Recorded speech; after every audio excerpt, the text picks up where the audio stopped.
As a part of NASA's CLIPS initiative, Blue Ghost Mission 1 will deliver 10 NASA payloads to Mare Crisium, which is in the northeast quadrant of the moon's near side. This mission in particular marks a significant step forward in advancing our lunar research and enabling a sustainable presence on the moon. Ignition and liftoff. Fairing separation confirmed. So we're all one team, but it's another thing to hear it, especially in this moment. It's like you said, really their job is beginning now. Firefly Blue Ghost, separation confirmed. SSC has AOS, stand by. We have acquisition of signal with the Blue Ghost lander. It's up to us to make sure that Blue Ghost gets to the moon safely. When we first got into space and started getting telemetry, I think all of us had just a moment, challenges we faced. I'm just tremendously proud of the team. If we're successful here, then what we could be doing is paving the way for people to have a permanent and growing infrastructure at the moon.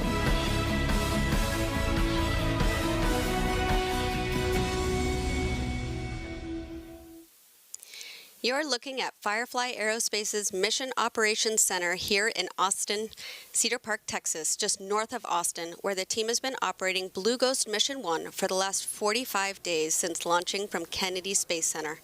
Welcome to the live landing coverage of Firefly's first road trip to the moon with our Blue Ghost lunar lander delivering NASA payloads. I'm Bridget Oakes, the Vice President of Engineering at Firefly. And I'm Nilfer Ramji with NASA Communications.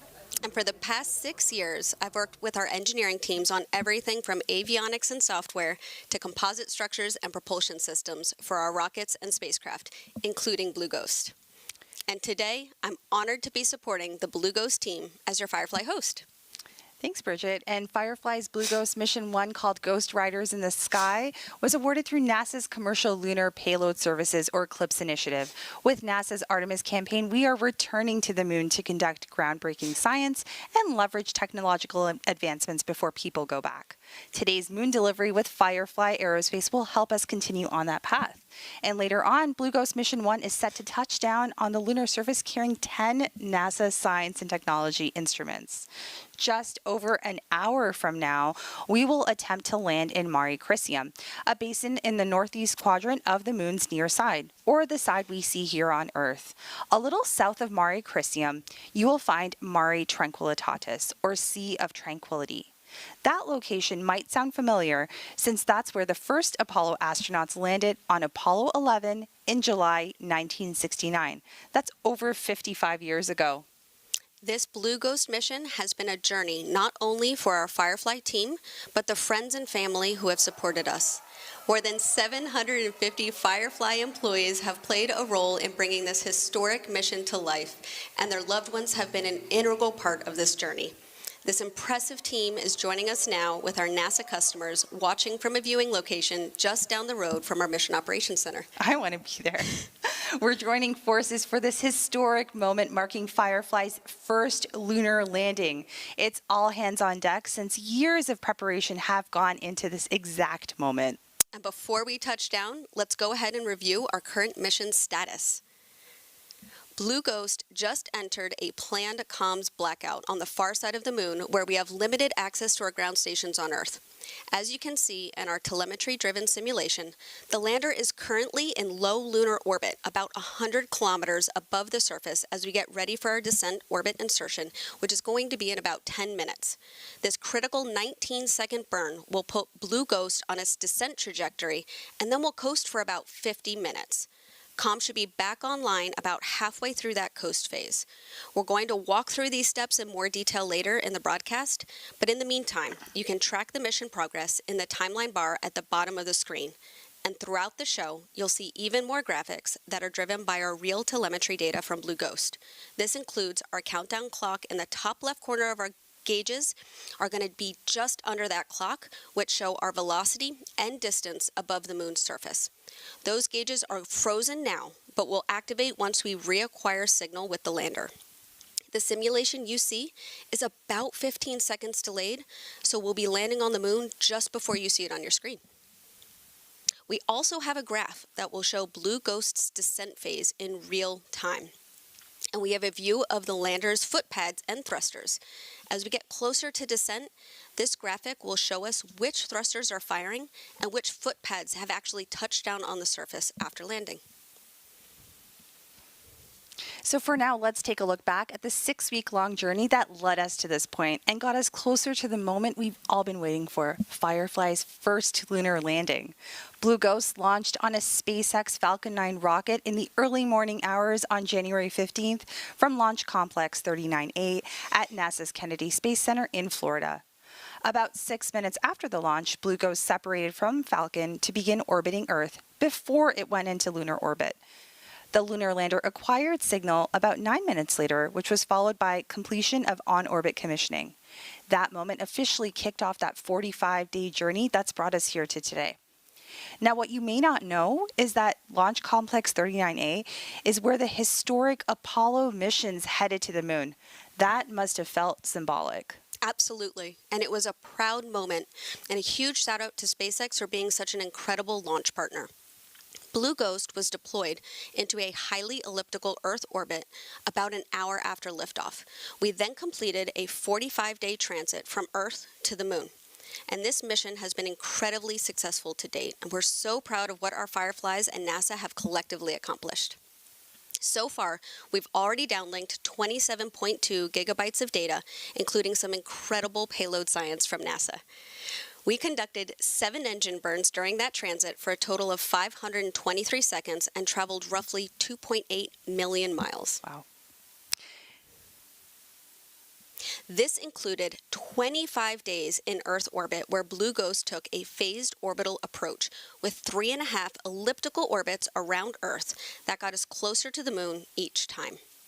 Then we performed what's called a trans-lunar injection to escape Earth's gravitational pull and completed a 4-day transit to the moon. A lunar orbit insertion burn was then performed to enter the moon's orbit, where Blue Ghost spent the last 16 days. Additional maneuvers were performed during this time to enter a low lunar orbit. This brought us to about 100 kilometers above the moon.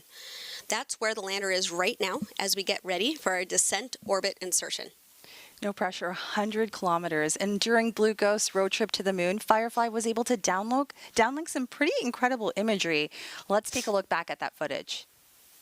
So without a doubt, no matter how many times I see these, I am proud, inspired, and frankly speaking, just blown away at how stunning our Earth and moon look in the darkness of space. Now, when you're headed to the moon, that trip can vary depending on the selected route. Some might be a lot quicker than others, but Firefly chose that scenic route. We did, and there are a lot of benefits to that scenic route, actually. With that 45-day transit, we were able to conduct rigorous health checks on each Blue Ghost subsystem and on each of those NASA payloads. This route also gave us ample time to calibrate our propulsion system ahead of each of those critical maneuvers. We could then analyze the data from each burn so we could better predict performance and optimize our trajectory. Once we entered lunar orbit, we also had more time to calibrate our vision navigation system and verify its operations, which enable that precision landing. And most importantly, we were able to conduct payload science operations throughout that road trip and capture some incredible data for our NASA customers. Our NASA payload teams are pleased with the science and tech operations they have been able to conduct while Blue Ghost has been in transit.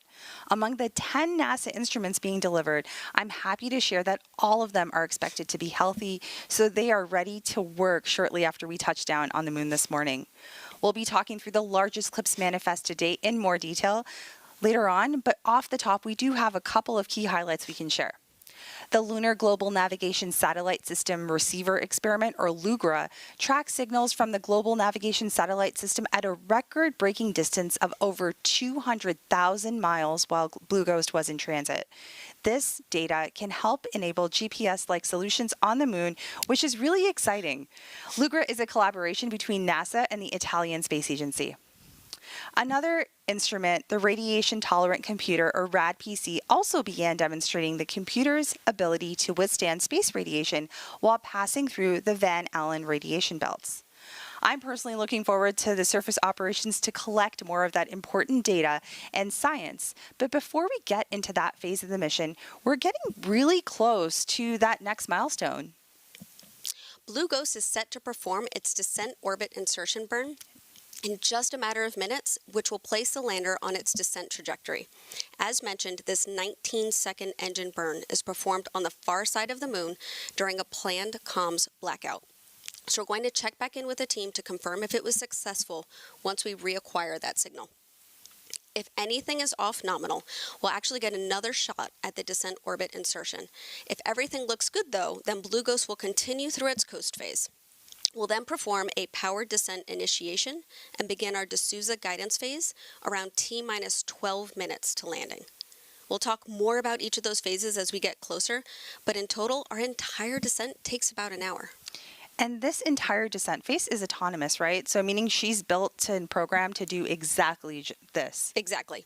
However, Firefly does have the ability to override the descent and send commands to the lander as needed up until that powered descent initiation or the braking burn.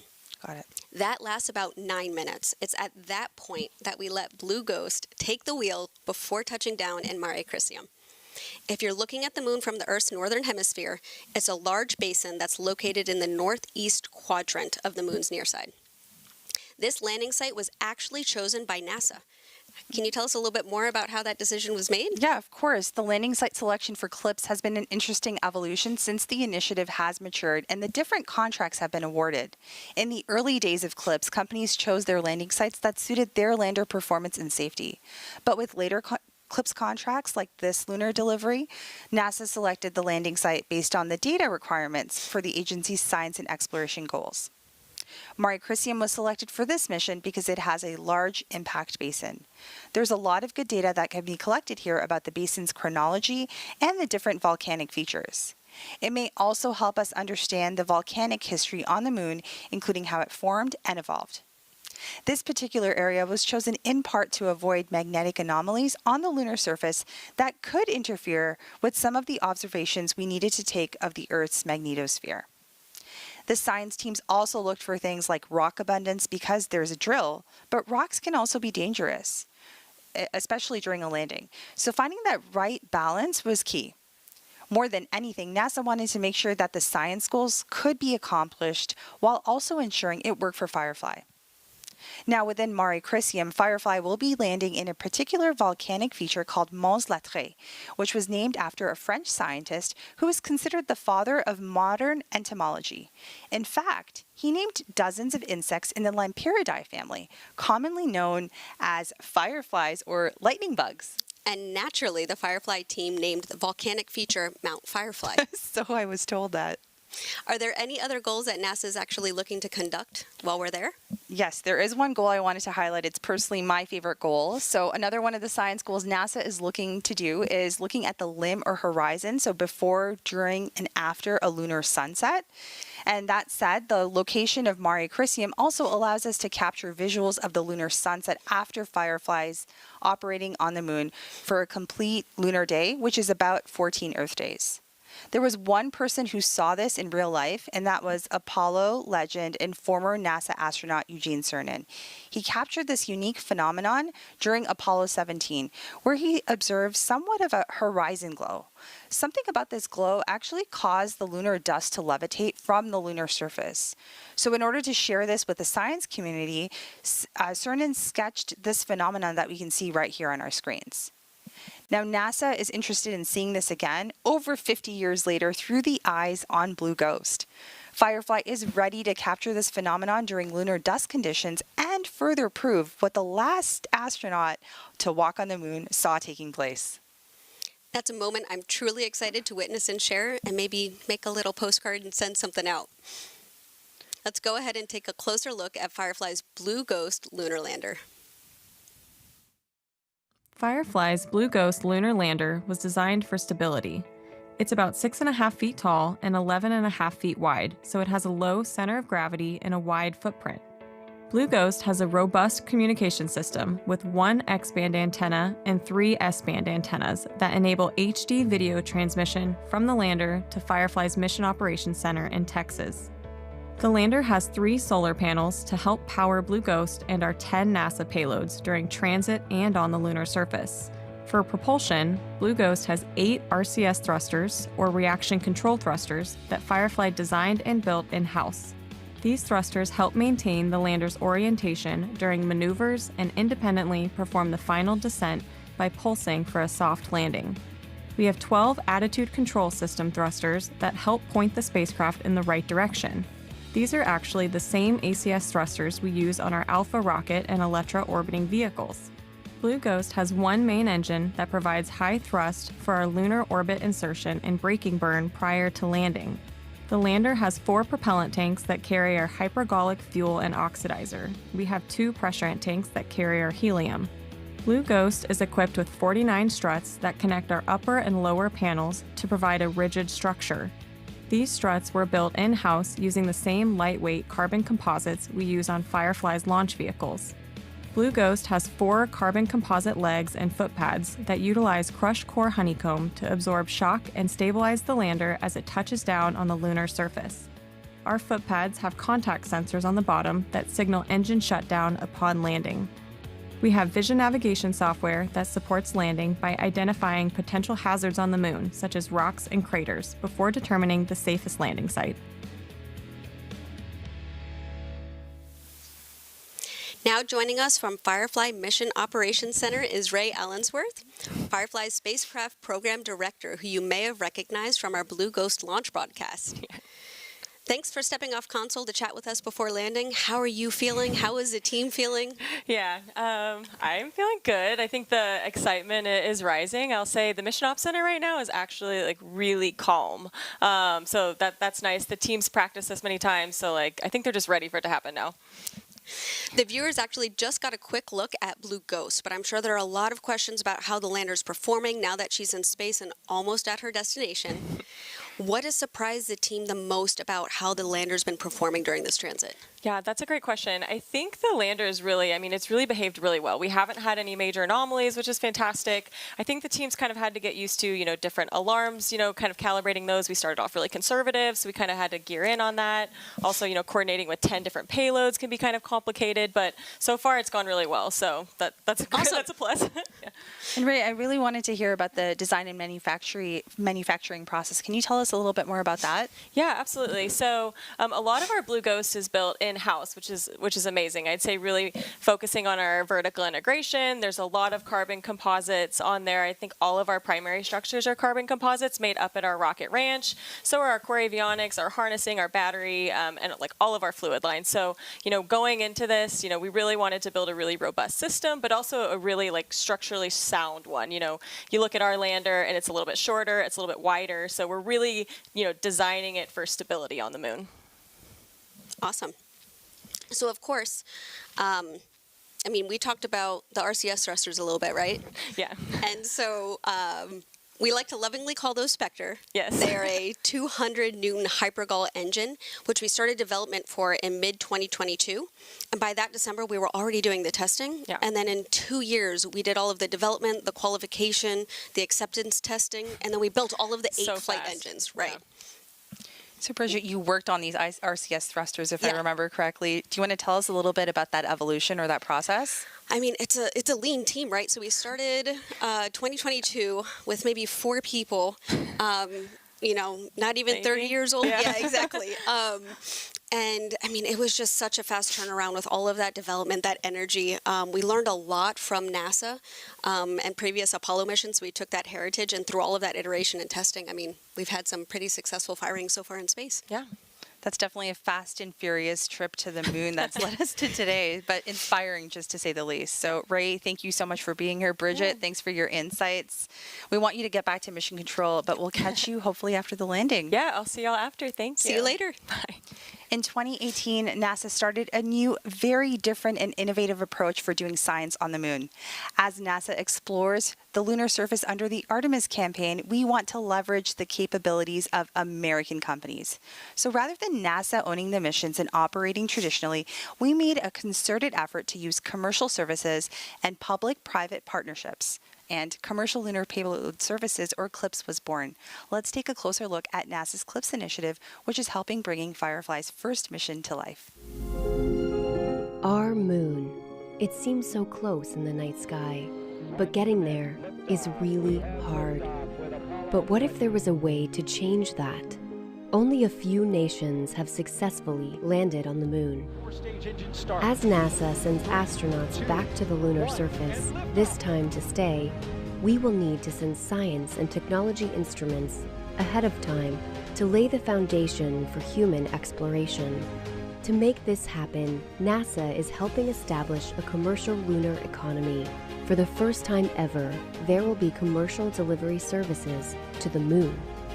We are enabling American companies to send our payloads to the lunar surface for us. These delivery services will expand our capabilities for exploration, radically increasing the amount of science we can achieve.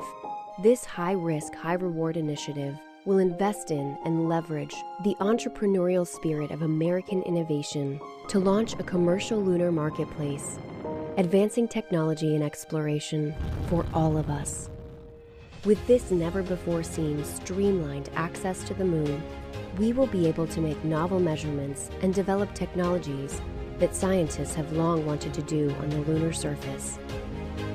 And as this new industry matures, this commercial delivery service for NASA and other customers could expand beyond the moon to other destinations in our solar system.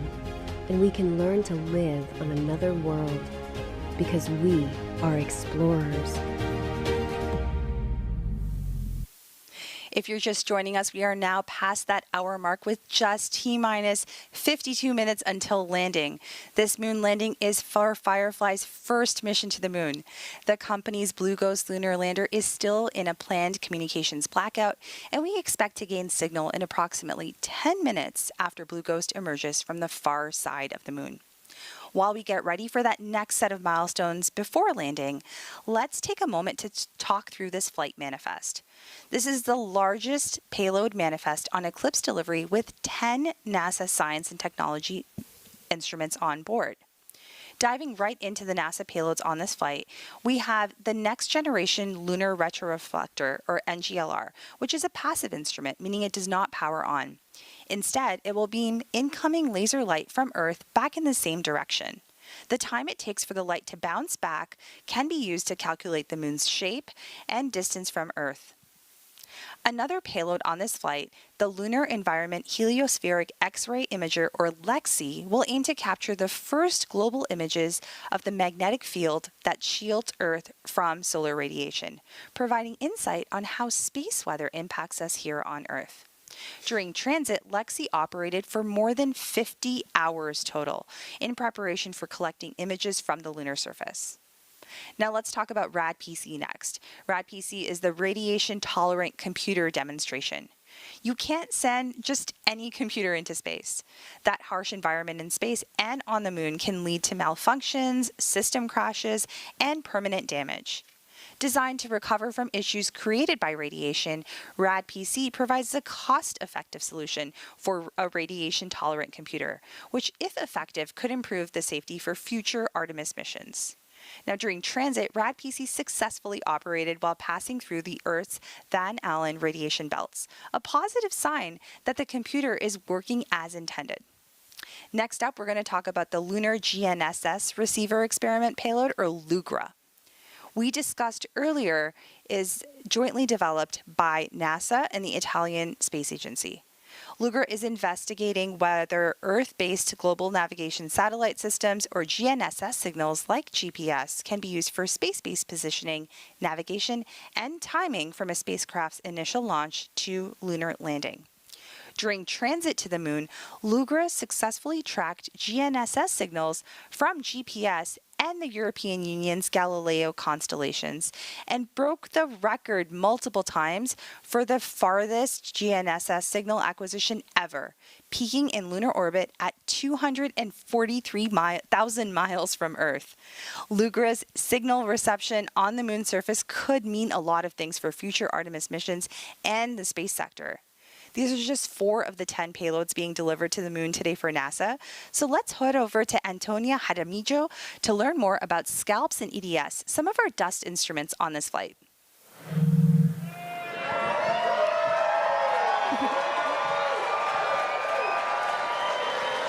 Hey, thank you, Nilla, for sure. We are here at our viewing location for Firefly's moon landing, and joining me is Kristen John, the technical lead for NASA's Lunar Surface Innovative Initiative. Kristen, thank you so much for being with us here tonight. Thank you for having me. Glad to be here. Now, Kristen, you're kind of the expert on all things lunar regolith or lunar dust. Can you tell us why it's so important that we study this? Yeah, absolutely. So if we think about where we're going tonight to Mare Crisium, and every location that we go when we go back to the moon, we're learning something new about the sites that we're going. We're going to learn a lot of geology from studying the lunar dust and the lunar regolith. But from an engineering perspective, it's actually really interesting and really important that we study the dust or the regolith.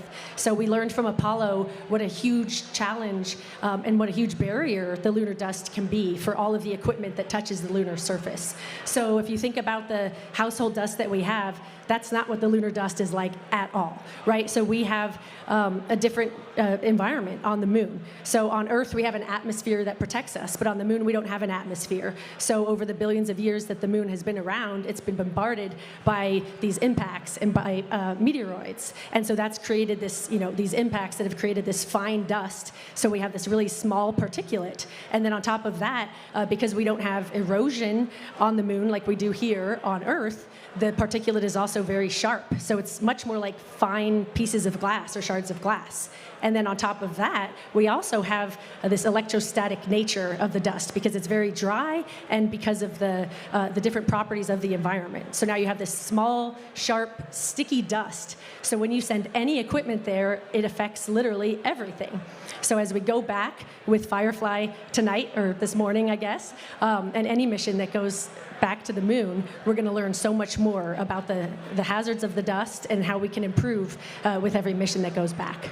And on this mission, one of NASA's science instruments is the electrodynamic dust shield that's going to actually help us, mitigate that lunar regolith. Can you talk to us a little bit more about that instrument and how it's going to also help our future astronauts when we go back to the moon? Yeah, absolutely. So EDS is a fantastic technology. So it's an active technology that actually has these transparent electrodes on different surfaces. So you can put it on a radiator or a solar panel or glasses or camera lenses to protect them. And it basically creates an electric field. And when you see it work, it looks like magic. But it basically creates an electric field that gets the lunar dust particles to basically walk off of the surface, whatever the surface is. So you can imagine in the future, any surface that might have dust that accumulates on it, which will be a lot of surfaces, whether that's a visor on a spacesuit helmet or camera lenses, even spacesuit material, you could use something like EDS to literally walk the dust off of the surface. That is so cool. Kristen, thank you so much for joining us. Now we'll send it back to our hostess, Nilüfer and Bridget. And thank you, Antonia and Kristen. Checking back in on Blue Ghost status, the team here in Firefly's Mission Operations Center continue to track the lunar lander as it begins its next set of maneuvers. Alcon. Blue Ghost lander has achieved nominal descent orbit insertion delta V for lunar landing. That is fantastic news that we just heard right there. All consoles were proceeding. Alcon journal log attached. Copy. All consoles were proceeding to step 45.6, post DOI and blackout lander status check. Starting with payload. Nominal. COM. Nominal. Ground software. Nominal. Flight software. Nominal. AVI. Nominal. VNS. VNS is nominal. GNC. Nominal. FIDO. Wait 3. Copy. Prop. Standby. Copy. TCS. Nominal. Systems. Holding. Copy. FC. Nominal. Copy. Holding for FIDO and prop. All right, we heard some of those call outs right there. So teams actually are a little bit ahead in terms of gearing up to attempt. They performed the descent orbit insertion. The DOI took place on the far side of the moon. During Flight DOI. FIDO's nominal. Copy. All right, we're hearing calls out. Everything continues to be nominal, but during DOI, teams were actually in that planned communication. Flight prop is nominal. Copy. Systems. Systems nominal. C. C is nominal. Copy. All consoles nominal, post DOI and blackout. Fantastic news. So we came out of that communications blackout and we completed GNC, that. verify 45.7. So we completed that DOI, that descent orbit insertion, and we are coming out from Alcon that. Ops, please be advised that there is 7.5 minutes until we start our slew from Suntrack to VNC Vector. This slew will orient the vehicle from pointing at the sun to pointing along the anti-velocity vector, and this will be one of 3 remaining slews of the mission.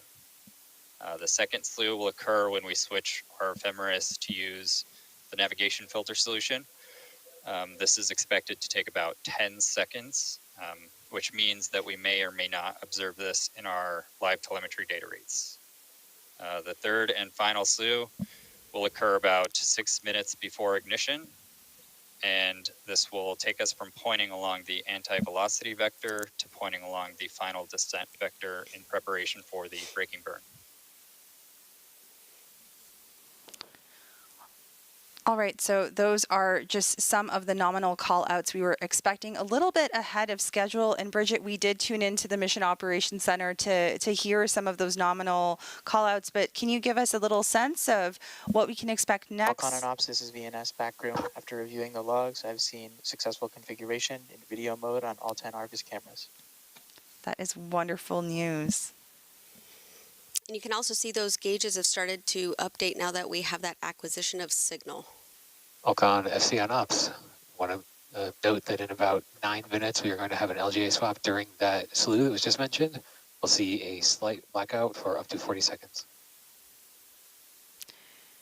Now that's wonderful news. You heard it here first. Firefly just completed that successful descent orbit insertion burn.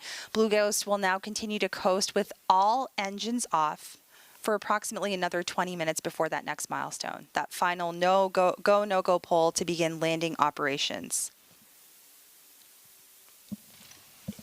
All right, so we do have something really fun while we wait for that next set of milestones. Bridget, you brought me a little gift here. It kind of reminds me of, it's reminding me a little bit of something I would maybe make a salad in, or maybe make some stir fry in. What do we have here? Exactly. So this is one of our foot pads that we actually tested.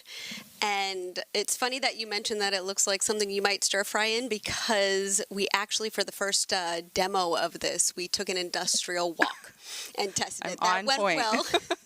So then we actually leveraged our composite technology, and we made an actual prototype of what our foot pad is that we've flown here. So what are we looking at here with this foot pad? So, and it's actually pretty cool too, because in Apollo, we took a ratio of the lander mass they had to the diameter of that foot pad. So we took that same type of design, scaled it for our lander.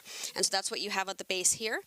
And then you have a ball and socket joint here for the lander to allow it some mobility when it lands. So it's in a stowed position that's not quite perpendicular to the ground. And then once it lands and it starts contact with the surface, it'll snap perpendicular. And I'll spin this around here.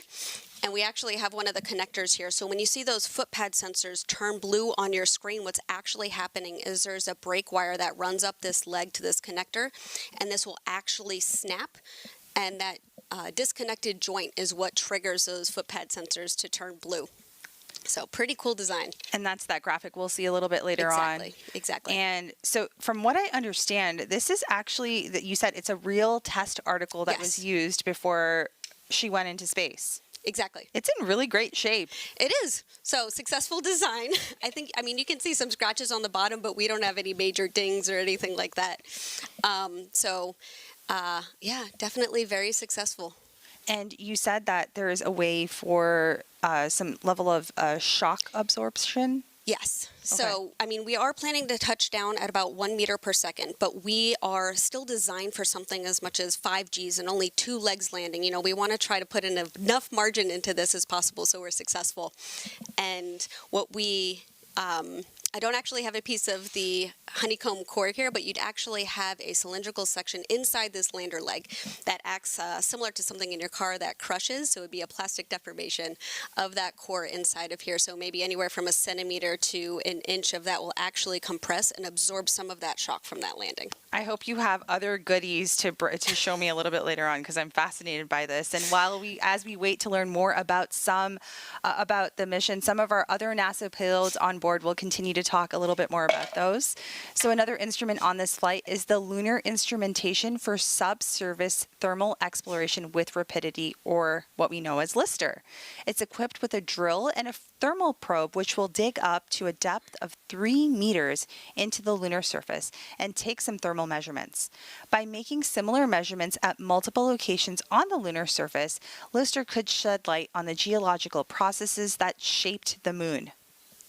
Now, next up, we have the Lunar Planet Vac, which is designed, it's LPV, and it's designed to collect lunar soil samples from the surface using a burst of compressed gas to drive the soil sample into the container, and additional instrumentation will then take images of the container's contents and transmit those results back to Earth.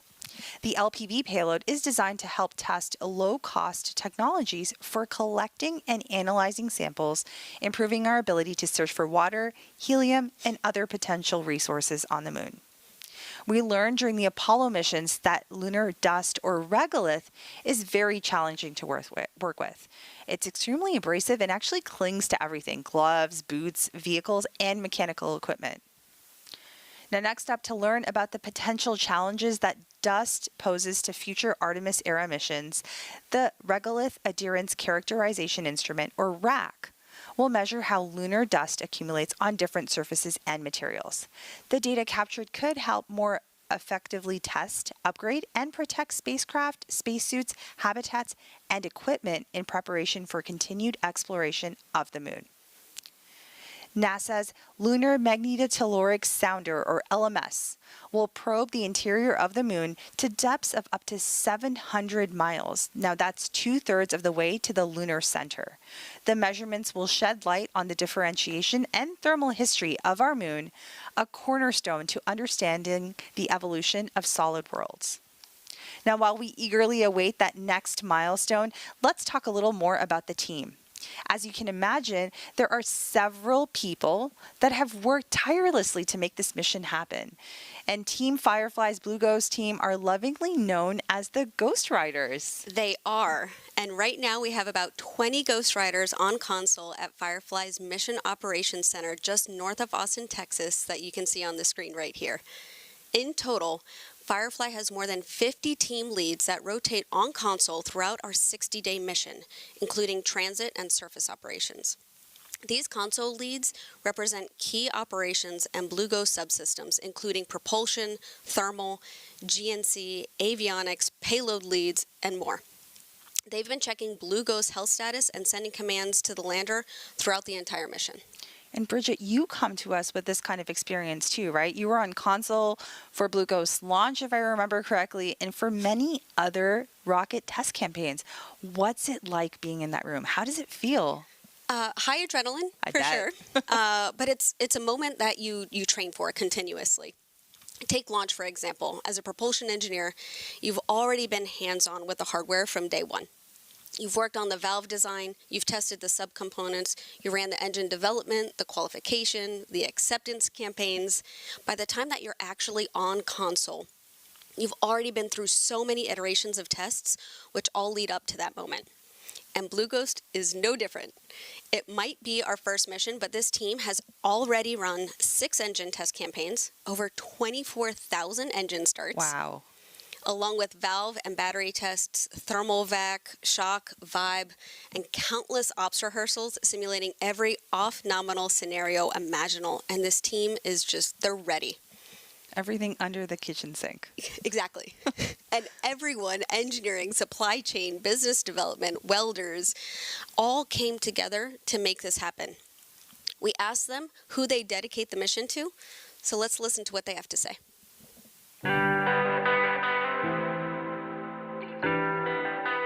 If I could dedicate the mission to anyone, it would be the Blue Ghost engineers at Firefly. I'd have to dedicate it to my brother. He's very special needs, so he doesn't get to necessarily pursue a lot of these kind of things. I'd probably dedicate it to Dr. Woody Flowers. If I could dedicate this mission to anyone, it would be my daughter. I would dedicate it to my son, Bear. He's 1.5 years old, and he's named after me and my dad, Barry. Our names are on the plaque that's on Blue Ghost, so our names are going to be on the moon forever, and I think that's really cool. It would be my daughter. She's 14 months old. It would be to my 4 kids, Mateo, Elijah, Mia, and Isaac. It would be my 2 kids, Zara and Zach. I had both of them while at Firefly while working on this Blue Ghost mission. If I could dedicate Blue Ghost Mission 1 to anyone, I'll dedicate it to my wife and kids. It would be my grandpa, and then Eloise, Amelie, and Margot, my 3 nieces. So I would dedicate Blue Ghost Mission 1 to my family. If I had to dedicate Blue Ghost Mission 1 to anybody, it would be our family and friends. It would be my parents. It would have to be my parents. It would be my parents. It would be my parents. I mean, I think it has to be my parents. If I could dedicate Blue Ghost Mission 1 to anyone, it would be my mom. It would be my mom. It'd be a split toss-up between my fiance, soon-to-be wife, and mom. If I could dedicate Blue Ghost Mission 1 to anyone, I think it'd be all the people that came before us.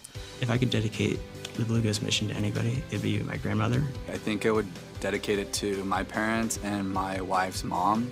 Her mom passed a couple years ago. It'd be my dad. He passed shortly before I joined Firefly. So I would like to dedicate this mission to the future generations of space exploration. I would dedicate Blue Ghost Mission 1 to every single person in high school or college or even graduated and working in a different field who thinks that they're not good enough for space. I thought the same thing until I tried for it, and I was able to do it. And there are many, many people who are far smarter than me who feel the same way. So give it a shot. Take your own moonshot. That's what I did.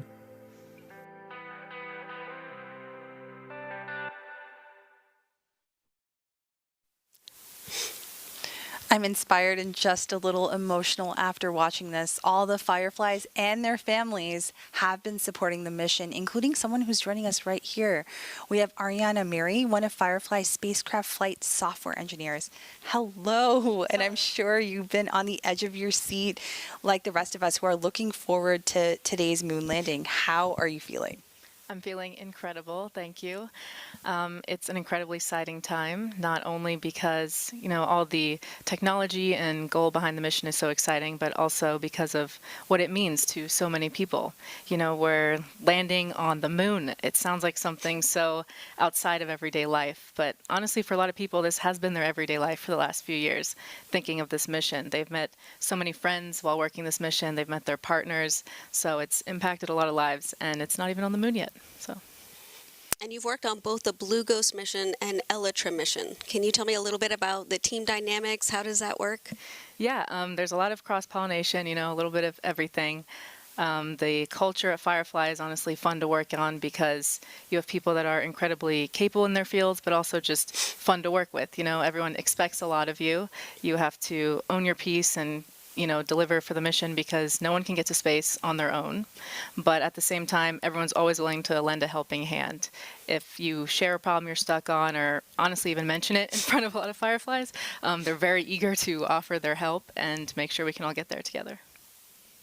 That's really exciting. And excuse me, Ariana, I think a lot of people that are watching this are seeing that you've started your career at Firefly. How did you get to where you are? What did you study to bring you to this role?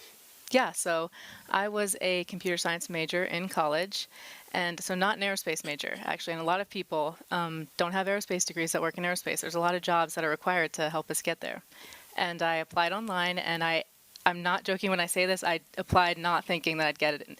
Not humbly, I just applied as an exercise. Almost didn't do it, and it ended up really well. So I think about what would have happened if I didn't apply. So like Joseph said, if anyone is thinking about it, nothing bad can happen. Just give it a shot. Yeah, take your shot. And I think I have to ask, because we just watched this wonderful tribute video, who are you dedicating this mission to? Yeah, despite obvious contributions to me being here, my parents, I'd have to give it to them because I wouldn't be here without their constant support and their leading by example, I would say. And it's also not mine to dedicate, but I would also give it to the other Fireflies who worked on this mission. I've watched people pour their hearts into this, so I'll definitely be thinking of them when we land. Is there a particular memory or experience that stands out in your mind in the last few years? The last few years, all I can think about is the recent events.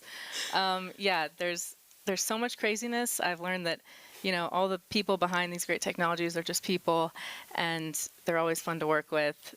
Recently, honestly, the memory coming to mind is doing push-ups in the operations room. Once we launched Blue Ghost, we've had, you know, 24-hour comms since launch, and even during the blackouts once we entered lunar orbit, where there's always people in the room, we never leave console, so that's a lot of overnight long shifts, and so you got to do stuff to stay awake, and that's been Take my out life. that nervous energy Exactly, maybe too. you know, Okay. we're all supposed to be swole by the time we land, so. All right, thank you so much for being here, and thank you for your contributions to the mission. We look forward to talking to you after landing. Now, through CLIPS, NASA is buying a complete robotic lunar delivery service. Under this innovative model, NASA is one of many customers alongside commercial companies, universities, international partners, all with the common goal of sending payloads to the moon. Now, there are risks, and NASA is embracing a higher level of risk tolerance by leveraging commercial solutions to send rapid, low-cost deliveries to the moon, fostering a growing lunar economy. Let's take a look. Landing on the moon is hard. We're going back. Under this Artemis program, we're going to be sending humans to the moon for the first time since Apollo. So ahead of humans, we want to get up as much science, exploration, and technology experiments as possible. So CLIPS starts facilitating a lot of the early science, the things we want to learn before we even send humans. CLIPS stands for Commercial Lunar Payload Services, CLPS. The services part is the key element. Ordinarily, when NASA delivers a payload to the surface of the moon, they do it with a commercial partner, but NASA controls the building of the vehicle.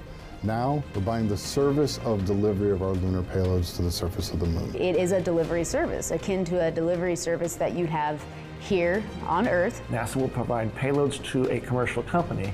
They decide how to get it to the moon. They have to develop their own lander, but they also have to manage the entire end-to-end mission. It's meant to provide affordable, rapid, frequent access to the lunar surface through American companies. We're funding different companies. We have commercial companies that are competing to win task orders to deliver our payloads to the surface of the moon. One of the goals when we started CLIPS was to help establish a lunar economy. Somebody has to do it first, and then it becomes commercially available.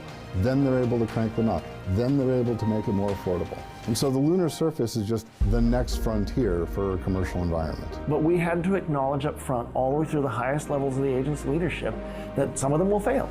These missions may not be as successful as a traditional NASA mission. We have accepted the risk that going through this innovative approach with these commercial companies, that there could be some failures. Some of them are new companies. None of them have ever successfully landed on the surface of the moon. So they're going to learn lessons. We need to give our vendors the opportunity to learn. And so that'll help ultimately buy down our risk as these companies learn, okay, what does it take to actually build up the lunar lander, integrate payloads, get to the lunar surface and land safely? They've been able to demonstrate that they have very, very good technical depth and the ability to design and execute missions. We're willing to take more shots on goal. And we aren't risking human lives. And in the big picture, if we're flying missions at 1/10 of the cost of a NASA mission and we fail 2 of them, we still get 8 missions for that same price. Even with 1 or 2 or 3 failures, this is still a very economical proposition. It's a risk posture which is more risk tolerant than NASA is accustomed to. There's not a single one of these companies that's willing to bet their mission on a coin toss. Every one of them is doing what they can in order to have the most successful mission possible. But the important thing to realize is that risk tolerant does not mean risky. And the rewards are a long-term ability to get payloads to the moon inexpensively, frequently, and rapidly. We want science, so we can then put more of our resources on even more science, exploration, and technology payloads and get more of a return on investment when we get to the moon. CLIPS provides tremendous benefit across the scientific and economic communities. So there's a lot we'd like to learn about the moon to help human habitation and prepare us for missions to Mars and beyond. So the moon is the first step. Now let's head over back to Tony to speak to one of NASA's leaders.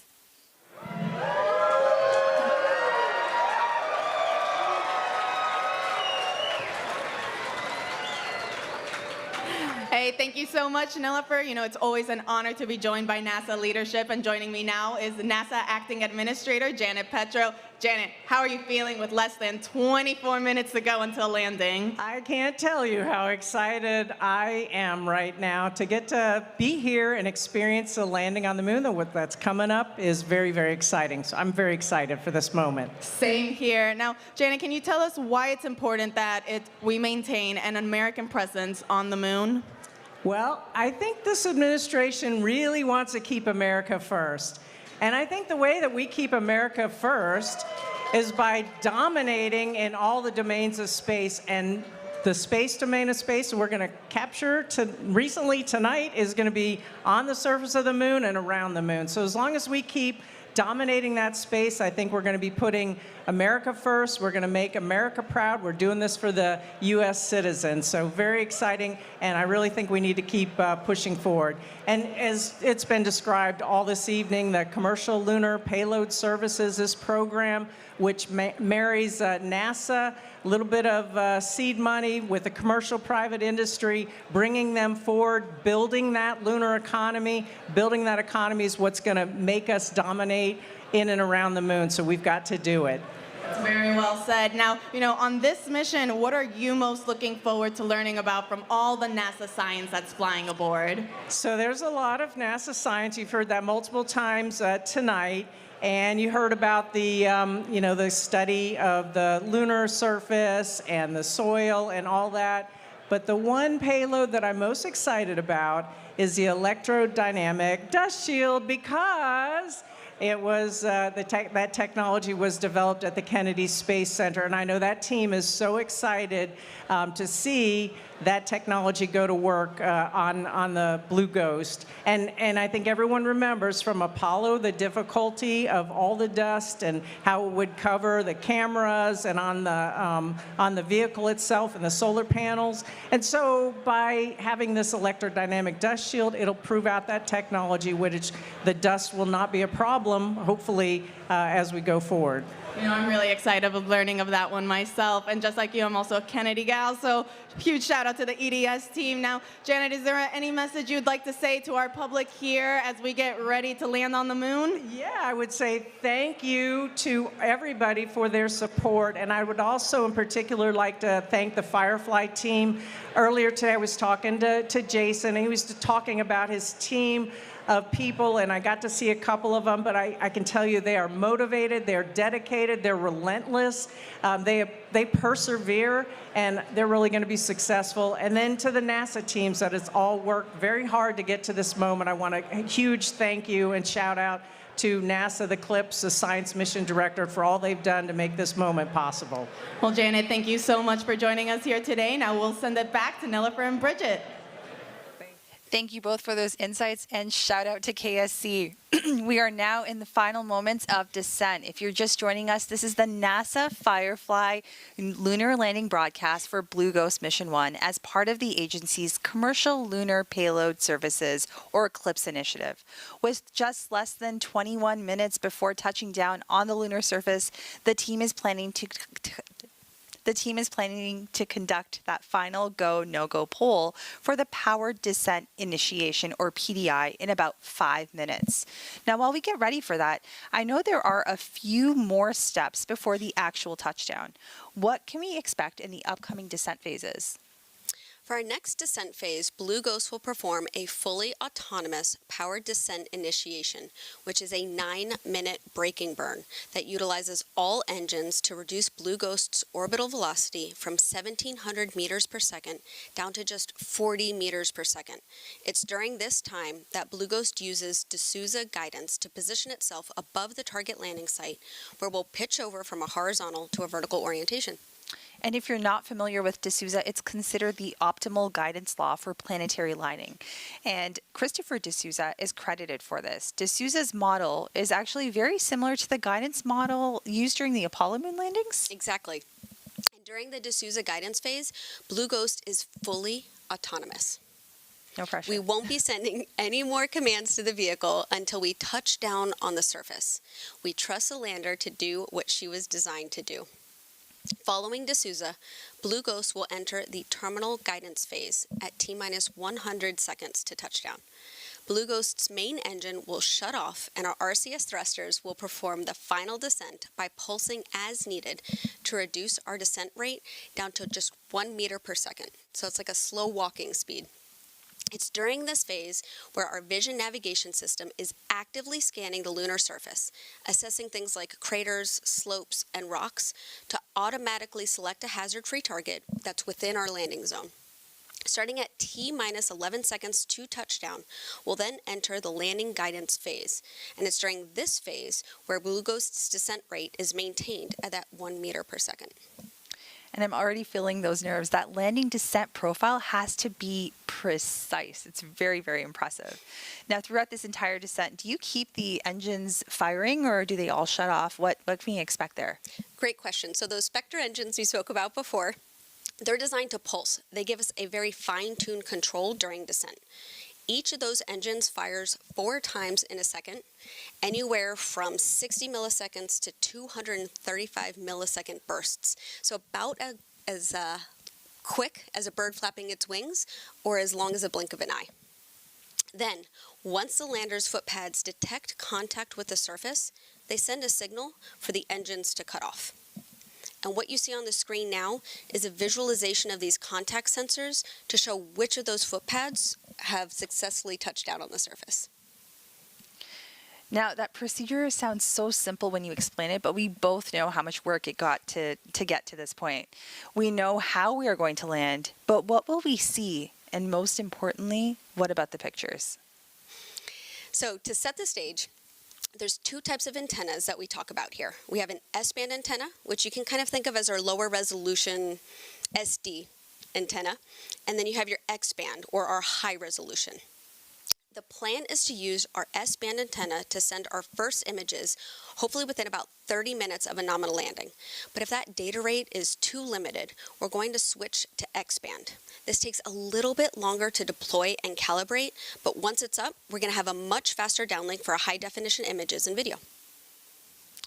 So that was really helpful, and hopefully we can expect those images to come in shortly after we touch down on the lunar surface. So at this point in time, we got a little preview of that landing sequence, and thank you so much for sharing what we can expect. I'm really excited to see those first images. Step 47.2. So we heard that call for that go, no-go poll. Teams have been training for this mission and are now getting ready for that go, no-go poll ahead of that PDI we talked about, or that powered descent initiation. Here's what to expect now. If the poll's a no-go, Firefly does have another opportunity to do another orbit around the moon. On ops. Slew has begun to our final descent vector. 1 minute until slew completion. GNC verifies step 46.2. So as I was saying, based on how this goes, if we are a no-go, then we have another shot at orbiting the moon and doing a powered descent initiation. But if we're go, Blue Ghost will take the wheel and perform that autonomous descent operation Bridget just went over with us. Now let's go. Verify step 46.3. We're going to go Volcan ahead. on ops, 5 minutes to power the descent ignition. Perfect. We heard that 5-minute call out. Consoles 1 minute away from PDI go, no-go poll. Step 47.2. Let's tune into the Mission Operations Center and listen for that poll.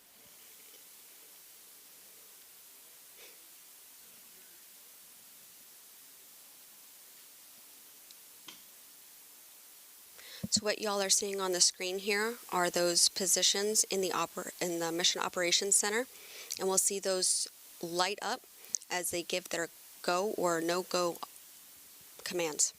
And on our screen right now, we are seeing our flight director, right? That's right. So that's Charles right there. He's our flight director for this mission.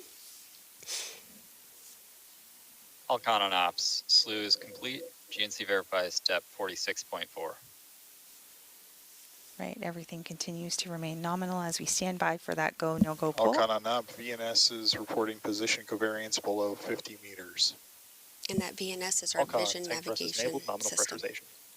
Thermal state is 11. We will be starting PDI at 97% state of charge. All consoles, flight on ops. PDI cannot be aborted if the lander has transitioned to descent critical. Also at this point, we're going to proceed with our Power descent initiation, go, no, go, pull, starting with payload. Go. Comm, Go. ground software, Go. flight software, Flight software's go. AVI, AVI is go. VNS, VNS is go. GNC, Go. FIDO, Go. prop, Go. TCS, Go. systems, Go.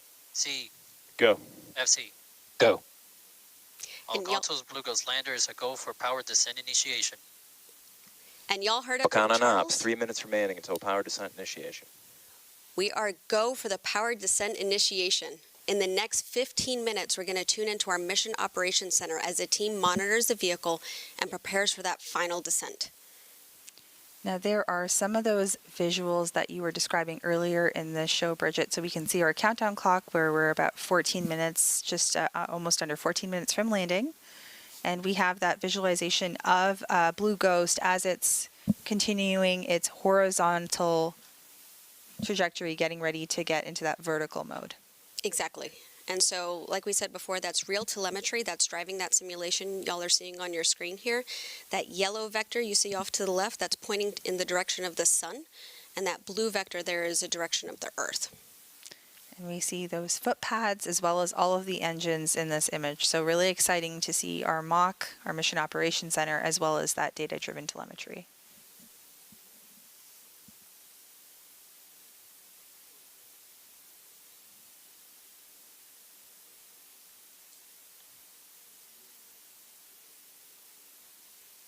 All right, if you are I'll just count on ops. 2 minutes remaining to power descent initiation.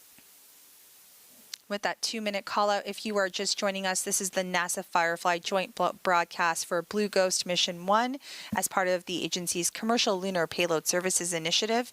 We are standing by as PDI process and procedures do continue.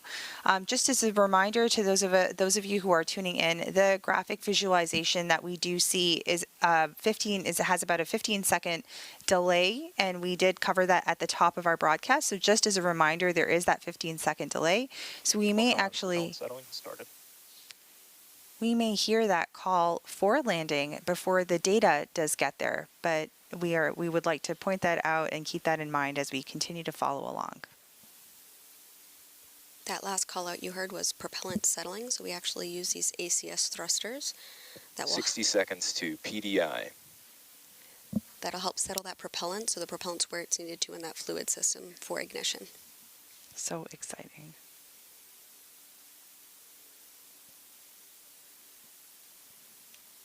Fun fact, we actually use those ACS thrusters on our Alpha launch vehicle as well. You know all about propulsion and engines. It's fascinating. I'm learning so much today.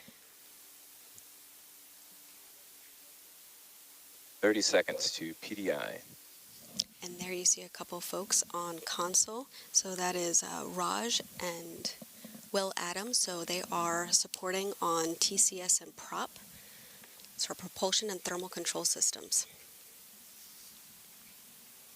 10 seconds to PDI. Let's stand by and tune in to Mission 7, Ops. 6, 5, 4, 3, 2, 1.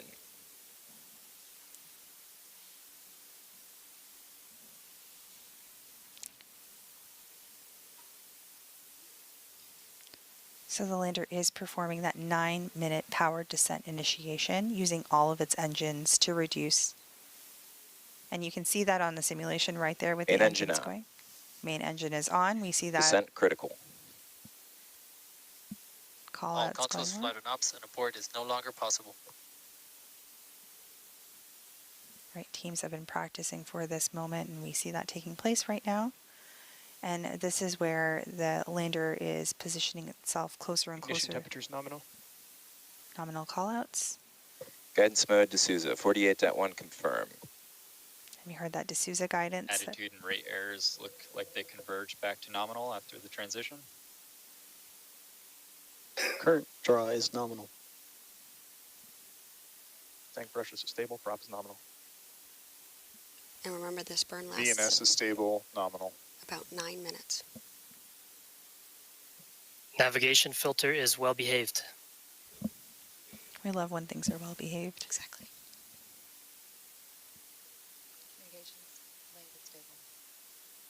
We just heard the call that comm is stable as well. Comms link is stable. It's during this burn where we were going. All con and ops, 9 minutes remaining to pitch over. 455 kilometers south of the target, 16 kilometers above it. We're reducing our velocity down to 40 meters per second in this burn.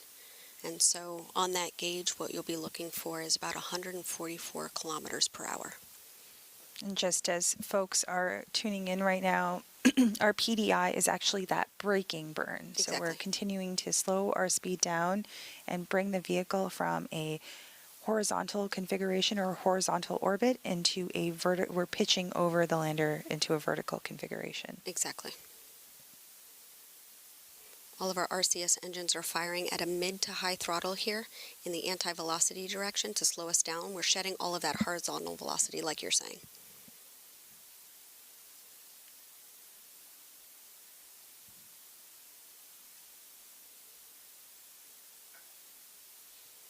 Eight minutes remaining to pitch over. 370 kilometers south of the target, 17 kilometers up. So 1 minute completed of that 9-minute braking burn.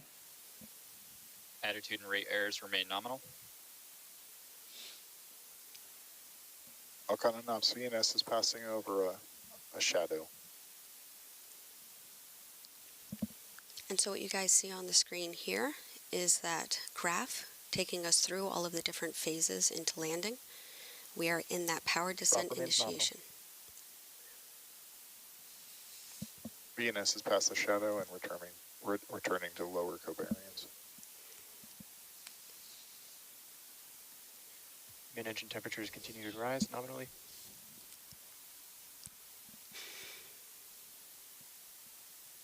How are you feeling? Excited, nervous, anxious. Lots of feelings. 7 minutes to pitch over. 290 kilometers south, 16 kilometers up.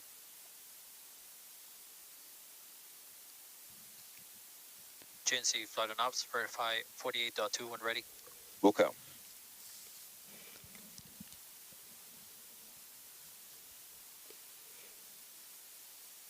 So we are seeing our various folks in the Mission Operations Center that are continuing to follow along during this braking burn called Power Descent Initiation, or PDI. All operations continue. Engines trimming out, target achievable, 48.2 confirm. Batteries at 92%. In the front left of the room there, where the camera's pointing, you're going to see that's 100% of those teammates with us from ASI and Space NG. So you're seeing folks from ASI, GNC1, GNC2, FIDO. You got Space NG with Vision Navigation Systems. 6 minutes remaining until pitch over. 222 kilometers south, 15 kilometers up. All right, we can hear that number. VNS is crossing over the final ridge as we enter the Mare Crisium. We're getting closer and closer to our landing site, Mare Crisium, on the northeast part of the moon, on the side that faces us here on Earth. Now there is a NASA console position as well. That's right. They're on the opposite side of the room, probably in the corner the camera can't see right here. And that's to conduct all of the 10 payload surface operations over the course of the next 14 Earth days or 1 lunar day. That's right. And I think that's fair, Navigation right? filter looks nominal, and Star Tracker is still in lock. So she's sitting in our payload seat. So she is. She's been phenomenal on this Power mission, is nominal. and she's been with all of the payloads since the beginning. I remember interviewing her for our podcast, and she was phenomenal. She knows these payloads like the back of her hand. 5 minutes remaining until pitch over. 140 kilometers south, 13 kilometers up. So fair as they're tracking the health of the payloads and making sure everything is performing as expected. Absolutely. Yep. And we actually have 3 payloads on site for landing. We have EDS, Lister, LPV. The rest will be remote. So 3 out of the 10 payload teams are currently near the Mission Operations Center on site, and the remainders have their own control centers in other locations. And so this is a primary operations VNS center. is seeing drops to validate. They back to global. There's some backup rooms upstairs too for secondary, tertiary, and extra data review. Eyes up there. So you talked about 4 minutes remaining to pitch over. 110 kilometers south, 10 kilometers up. And on the screen right now, you see Joseph Marlin and Will Coogan. These are our CEs, our chief engineers. A fun fact, Will Coogan actually used to be a carpenter before he went back to school for his PhD. That we're in validate, so we're not global positioning. I think having all these varying backgrounds really helps you in your current work. So it's really impressive to see this team coming together. And not only are we seeing the teams in the room, but there are folks that are in back rooms, as you mentioned, that are also supporting this mission Batteries today. at 90%. Exactly. So we see that speed has come down. VNS now sees we're back in global generating solutions again. That's 7 kilometers from the surface. That braking burn continues. Falcon and ops. 3 minutes remaining until pitch over. 67 kilometers south, 7 kilometers up. Getting closer and closer to that lunar surface. Still nominal. Attitude and body rate errors still nominal. Like we were saying before, the Fireflies, we don't sit still in one position, one role too long, and so we do for sure have a lot of cross-functional teams here. And there we have our flight director back, tracking this mission.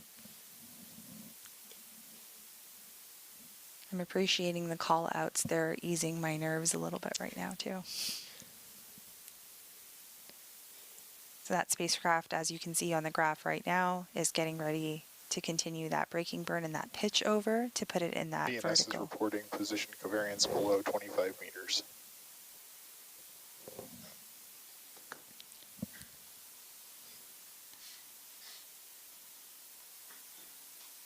Two minutes remaining to pitch over. 35 kilometers south, 4 kilometers up. We are standing by for continuation of that powered descent initiation or braking burn.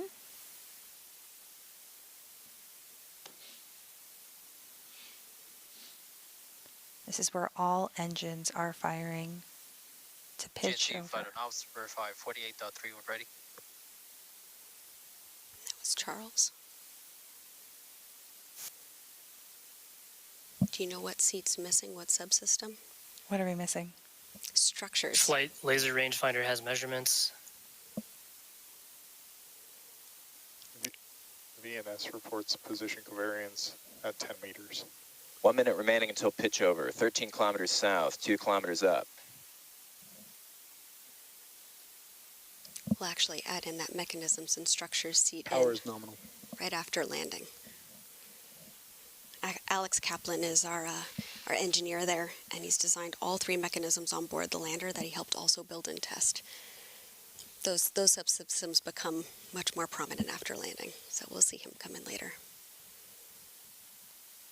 So we do see that graphic come up we talked about a little later with the lander foot pad, so our contact legs will turn. VNS position covariance below 5 meters.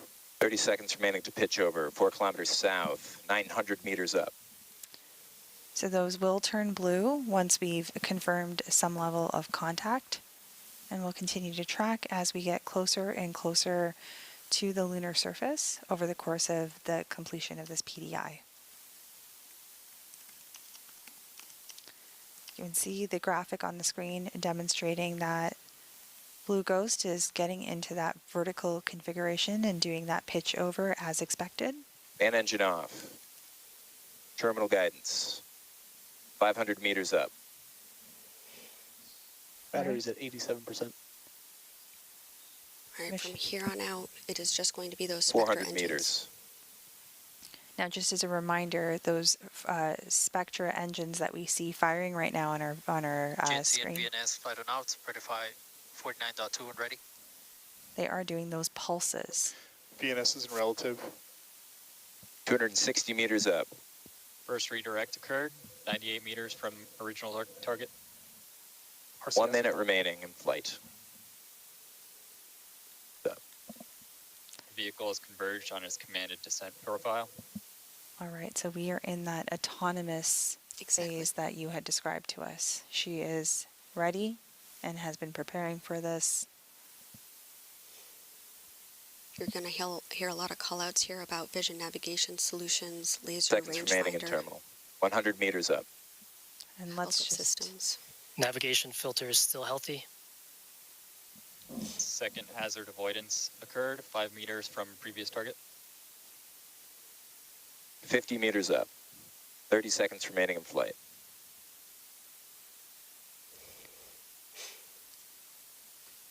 Payload verify 49.4. Copy. Verified. 11 meters up.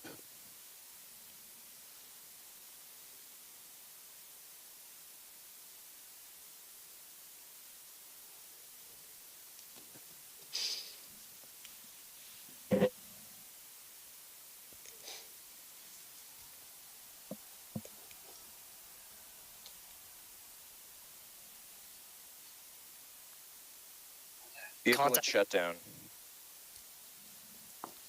3 contact sensors tripped. Engine shutdown confirmed.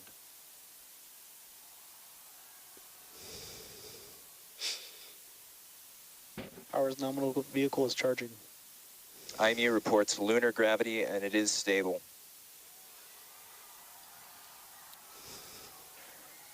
Alcon, Chief Engineer on Ops. Y'all select the landing. We're on the moon.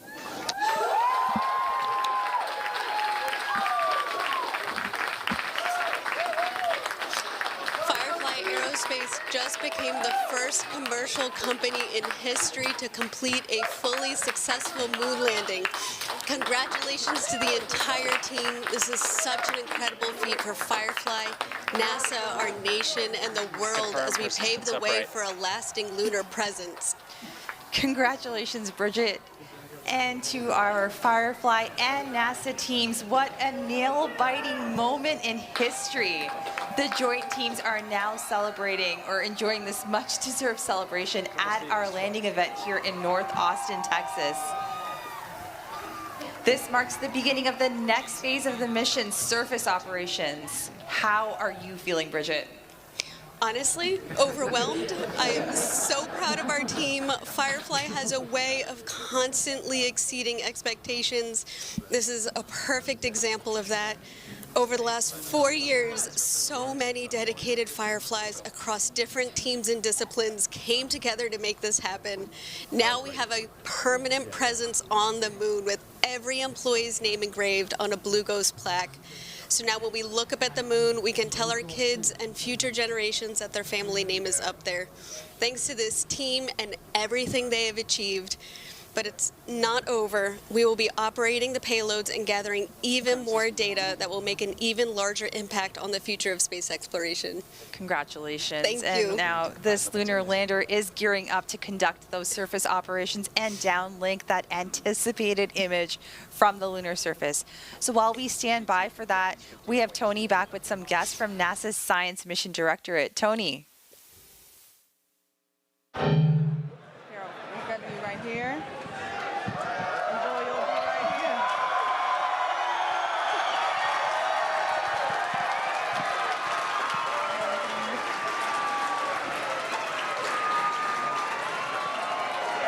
Welcome.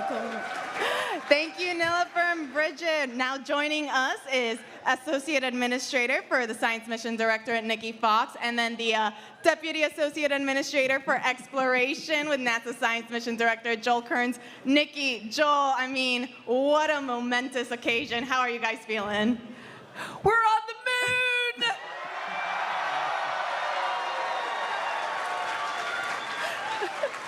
So my question is, what do you think of that Firefly team?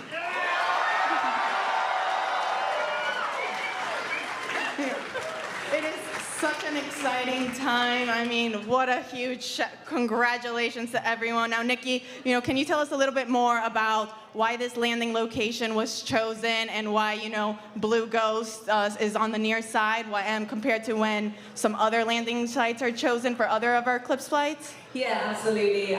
We choose, I'm sorry, I'm just so excited right now, but we choose our landing sites very carefully. Our CLIPS landers will go to the South Pole, to the near side, to the far side. This one in this really perfect location. We want to study the geological features on the moon. We want to study the interaction with the solar wind. We want to just learn more about the regolith. We want to be able to prepare for our future astronauts to go and keep them safe. And so we chose the science instruments perfectly to go to this incredible place on the moon. That we did. And you know, Joel, this is the most NASA science that we have sent on a CLIPS flight thus far. Can you tell us a little bit more then? What is the primary goal, or what are we hoping to find then with all of this? So we're landing in a place that's of great scientific interest, but it was also in a very achievable place to land. And there are studies that range from studies of the sun that we'll conduct from the surface of the moon, studies of the abrasive dust of the regolith. We're going to drill into the surface. We're going to pick up regolith. It was going to answer so many questions over this one lunar day long mission. It's going to be really one for the history books. That's right. You know, and speaking then about all those questions that we're going to answer, Nikki, tell us, what then of the science and data that we learn on the moon, how can that help us back here on Earth? So there are so many ways that, you know, everything we do in NASA science is so interconnected. We study everything from the center of the sun to the edge of the universe. Right now, focusing on the moon, learning more about particularly things like, you know, how that regolith, how it sort of interacts when we land, what the plume looks like, how sticky it is, if we can clean it off those surfaces, just telling us all about that. For us here on Earth, all this technology that we're sending up to the moon continually all has real-world applications as well. And so everything that we do, you know, coming back and serving humanity and inspiring the world with NASA science. That's right, we sure are. You know, that's really fascinating. Talking more about, you know, some of the scientific instruments that we're sending. As we know, Joel, some of those science instruments have flown on prior CLIPS flights, and they're also scheduled to fly on future ones. Why is that? Why do we choose some of the same instruments for certain flights and different ones for others? Well, you know, we've only really been to a few places on the surface of the moon during Apollo or even with our robotic surveyor craft from the 1960s. There were a bunch of measurements we really want to take to characterize overall around the moon. Sure, especially the South Pole where our astronauts will go initially, but there are particular scientific questions where you have to take the same measurement on the near side or the far side in a mare, you know, one of these frozen lava pools, as opposed to the Highlands Mountains, to really understand the moon, and based on that, to better understand Earth. You know, I can't wait for that. And, you know, Nikki, talk to us then about some of the lessons learned then that we have, you know, learned from now our other CLIPS flights that were applied for this one or, you know, for the future ones. Yeah, I mean, I think one of the amazing things about our CLIPS providers is they are all there for one another. You know, even today, Jason was sharing stories about what some of the other teams have been sending. Good luck to Firefly today. It is just an amazing community. And that is what we wanted to do with the CLIPS program, was really get this sustainable commercial lunar economy and have it led by American companies. And that's so important to us. As Joel said earlier, you know, we're not doing this as NASA, we're doing this in partnership with these American companies. And so, you know, just seeing the community that we're building is just so amazing. And so just congratulations to everybody. Yeah, very well put. I mean, to both of you, how are you guys feeling right now that we're on the moon? I don't know, it's all in a day's work, isn't it? Really, it's, you know, it's a Sunday. No, honestly, it is so amazing. We were standing outside watching it, and Joel was getting instant, like, you know, feedback from all those amazing people in the mock. And it's just incredible it was just, I don't know, you know, seeing it come down and then you're suddenly like, oh my God, it's 5 kilometers above the surface. And so it's just an amazing achievement. I am so proud of everyone in this room because you all had a part in putting this lander on the moon. Whether you're a Firefly or whether you're a family member of a Firefly or whether you're a member of the amazing NASA science team, congratulations.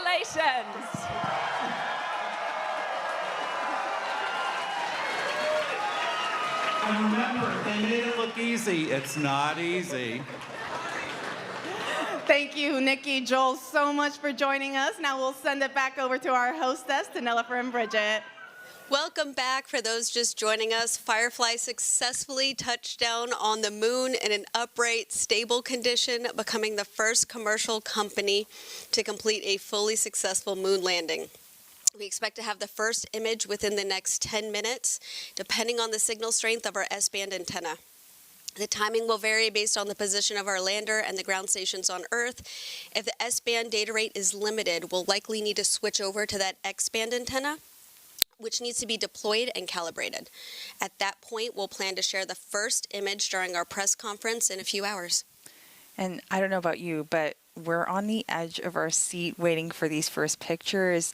How are you, or how does it feel knowing that Firefly is leaving their mark on the moon?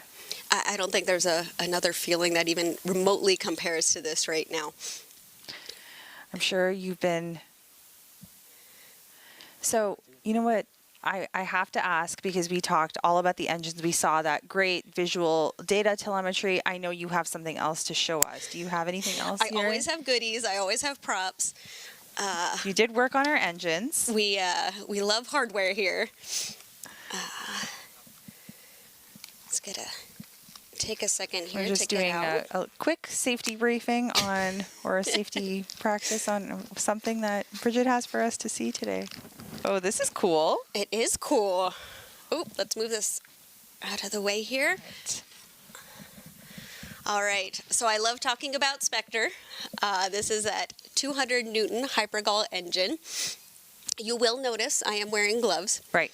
The Hypergol propellant is actually a toxic propellant, and while this has been completely decontaminated, we still want to take safety precautions just in case. But yeah, you can tell that so there are, if you want to actually show on that lander, but there are 8 of these engines on the lander. So we have pairs on each side. Right there. All right. Exactly. Okay, so we see our 8, and those are the Spectre engines that we see right here. Got it. And then these are, it's a biprop engine, so we have 2 different propellants here. Okay. And because it's Hypergol, we don't need a third ignition source. They just ignite on contact with each other, which is pretty cool. And these are our Kraken main valves. We love to have fun names here at Firefly. And then it'll go through the injector here, combust in that thrust chamber, and then expand out through the nozzle. It's pretty impressive. So this is what the team designed, developed, tested, and built in about a 2-year time frame. And these 8 Spectre engines, those were the ones that were firing in those quick pulses like you described, like a bird flapping its wings or at the blink of an eye. Exactly. So they just continue to iterate and pulse just like that. You've taught me a thing or two on these engines. I really appreciate that, Bridget. So how are you going to be celebrating this moment with your family, with your friends, with your fellow Fireflies? I'm going to go home and give my kids a great big hug, first off, and then maybe sleep a little bit. All right, and so while we wait for that photo to come in, we're going to go back and check into the stage with Tony. Hey, thank you, Bridget. We are now here with Jason Kim, the Chief Executive Officer for Firefly. Jason, congrats on landing on the moon. Congrats to all of our Fireflies. How does it feel? How is it, how are you and the Firefly teams feeling right now? They're just fired up right now in the mission control room. I mean, they were just pent up, holding it all in because they were calm and collective and cool the whole time. Every single thing was clockwork, even when we landed. And then after we saw everything was stable and upright, they were fired up. They were fired up. We got some moon dust on our boots. That's awesome. And now you can use the EDS shield, EDS payload to take that off. Yes, I love that EDS payload. I love all the payloads. Absolutely, we love all 10 NASA payloads, that's right. Jason, this is Firefly's first moon landing. What message would you like to give to the team that have worked so hard on this mission? Well, I'm just in awe of all of them. I've been that way since I, witnessed the company, during their launches, and then finally with this whole campaign. I'm just in awe of all of our Fireflies and just all the hard work that they put into this, all the extra sacrifices they did from their family and friends. So thank you to all the family and friends. All that design work, all the testing, all that simulation, it finally paid off. And we're just so glad and happy for our team. Absolutely, and now you know you're on the moon. I mean, Blue Ghost is finally on the moon. What do you think, or what do you hope that this mission means, or this message sends to all the aspiring and future engineers and scientists that are looking to one day enter the aerospace industry? Well, if you look at everybody in that mission control room and everybody at our company, you don't have to always be a rocket scientist, although we have some great ones at the company. We have people from all walks of life. And in that control room, people that started off with music careers or seamstress or welders, they're all from all kinds of careers, and they just landed on the moon. So, you know, we hope this inspires the next generation of kids and STEM, K through 12, because, you know, have them dream big. You never know where you're going to land. We just landed on the moon. So we hope that the Fireflies today inspired a whole generation. That's right. There's space for everyone in space. That's right. And especially Texas. You know, it was discussed earlier, Firefly not only develops lunar landers, but you guys also build and launch rockets. Can you tell us a little bit more about what else is in store for the Firefly team? Well, you know, right after this, we're going to get ready for our first launch of the year. We're going to launch our 1-ton rocket called Alpha. It's America's rocket, and we're going to launch Lockheed Martin's LM-400. It's their mid-class satellite. It's a beast, and we're just honored to launch that satellite. And we're going to launch multiple times this year, things like Victus Haze for True Anomaly, and there's other, you know, Space Force missions that we have. So we're going to continue to launch at cadence, and then we're delivering our medium launch vehicle first stage by the end of the year. We just finished our first stage LOX tanks, so we're incredibly proud of that. And then, you know, we were working on Blue Ghost 2, Blue Ghost 3 as well, so we're not done. We're not finished with these moon missions. And, you know, I think there's this Electra spacecraft that we don't hear too much about. That's a space maneuver vehicle, and we're going to launch the inaugural one this year for a responsive NRO mission. You got a lot of things coming up. I mean, do you have a favorite? My favorite is always the next one. The next launch, the next lunar lander, the next one. Very well put. You know, I know we're all very much looking forward to that. Jason, thank you so much. I mean, everyone here is so excited. Can we get another cheer from the crowd?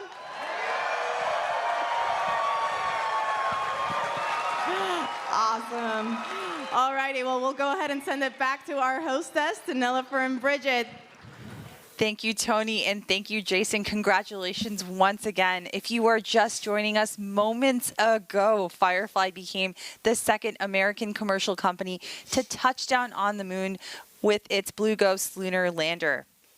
Now, we're standing by right now for that first moon image, which we expect in the next 15 minutes or so. So while we wait, Bridget, do you mind giving us a little bit of a preview on what's next for this mission? Yeah, sure. So this is going to be the beginning of our surface operations. Within the next 2 hours, Blue Ghost will perform surface commissioning in order to activate each subsystem and perform health checks.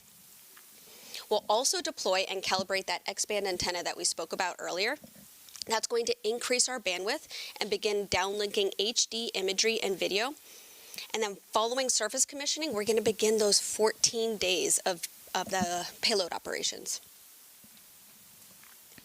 Great. So that includes deploying that surface access arm with the lunar planet vac sample, that little vacuum to collect some samples.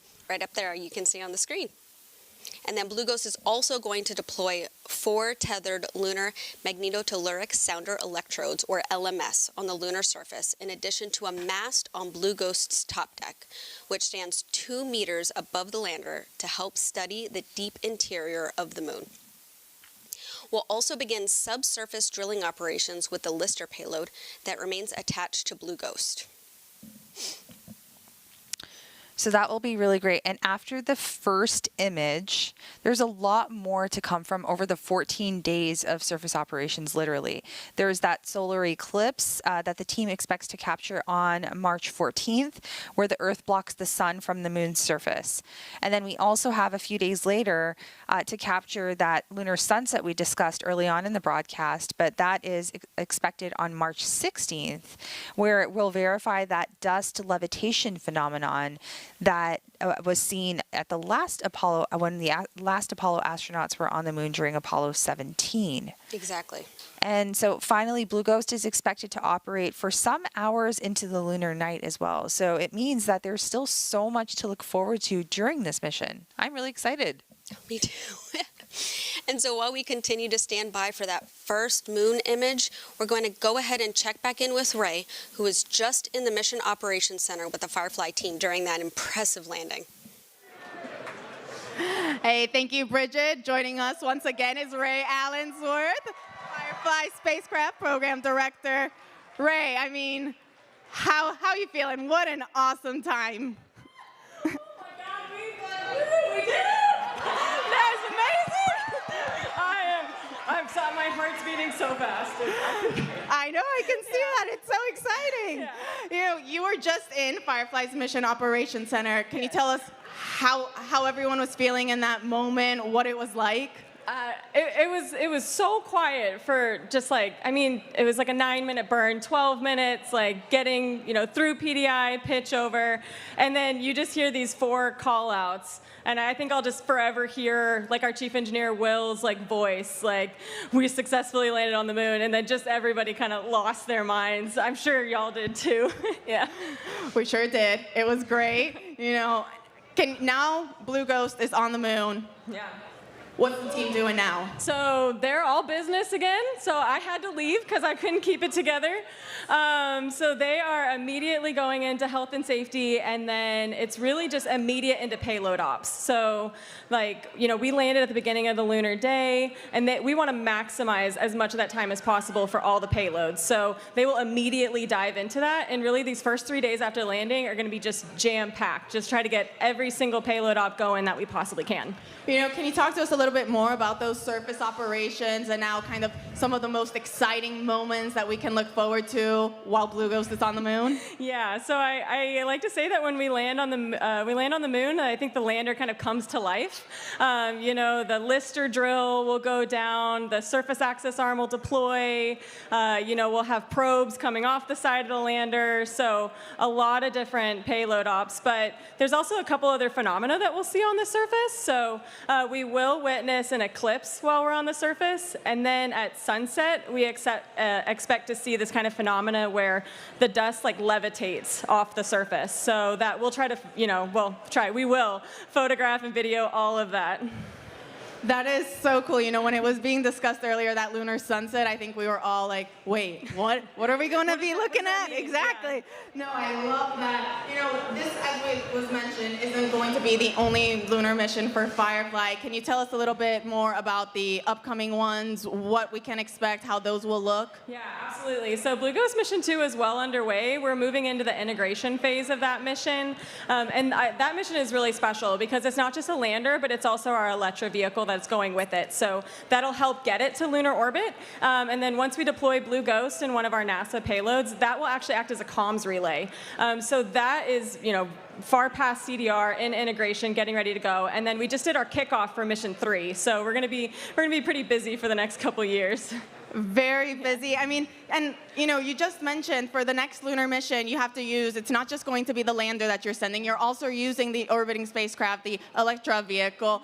Tell us how that works, why it's needed, for Blue Ghost Mission 2. Yeah, so Blue Ghost Mission 2, we have a lot more payload mass, but also we're deploying a fairly large payload lunar pathfinder into orbit. The transfer stage will get that whole stack to lunar orbit once we deploy from the launch vehicle, and then it deploys LP, and then again, it's staying as a comms relay, so we'll be on the far side. So we're really designing that vehicle to be able to operate for 5 years. So it's a pretty robust vehicle, and it shares a lot of heritage from the lander.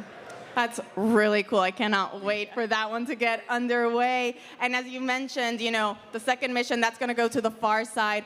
Are there any challenges or any differences, I guess, with landing, right now on the near side compared to now for the next one that's going to be a different location? I think we know less about the far side, so we had a relatively good amount of data for our specific payload site for Mission 1. We're landing equatorial far side on Mission 2. A little less familiar with that area, but really, it's really well suited for the payloads because they want it to be totally radio silent, so it's dark in that regard. We'll learn more about it as we go through integration and the mission ops phase for that mission. That is super exciting. I can't wait to learn about all the different things that you guys uncover along the way. Now, Ray, for you personally, I guess what's next for you? What are you going to be doing for the rest of this mission, or are you now full steam ahead on Blue Ghost Mission 2? I'm going to go to sleep and then just dive right into surface ops. I'll be in the mock a lot, and then maybe a PTO day or two, and then just Mission 2. Well, you definitely deserve a day or two of PTO. Ray, congratulations once again. Thank you so much for joining us. Now, we'll send it back to our hostess, to Nilofer and Bridget. Thank you, Tony, and congratulations to both of you once again. In case you missed it just moments ago, Firefly successfully landed on the moon at 2:34 a.m. Central Time. The Blue Ghost lunar lander safely touched down in Mare Crisium, delivering those 10 NASA science and tech instruments. Now, we should just give a heads up that we do expect another image, or their first image rather, to come through in approximately the next 30 minutes. We are standing by for that. But let's talk a little bit more about what to expect and what took place over the course of the landing. So let's take a look at that incredible landing. Now that we're on the surface, we're, like I said,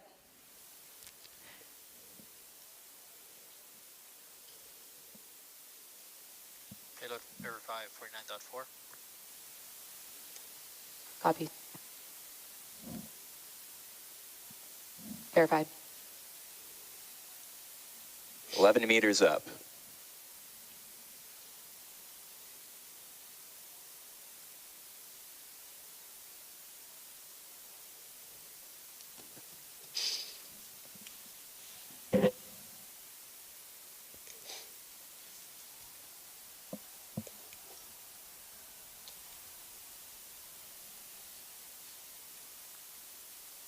Vehicle and shutdown. 3 contact sensors tripped. Engine shutdown confirmed.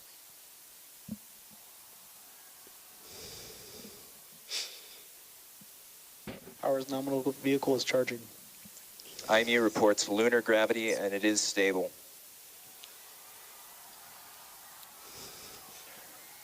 Alcon, Chief Engineer on Ops. Y'all select the landing. We're on the moon.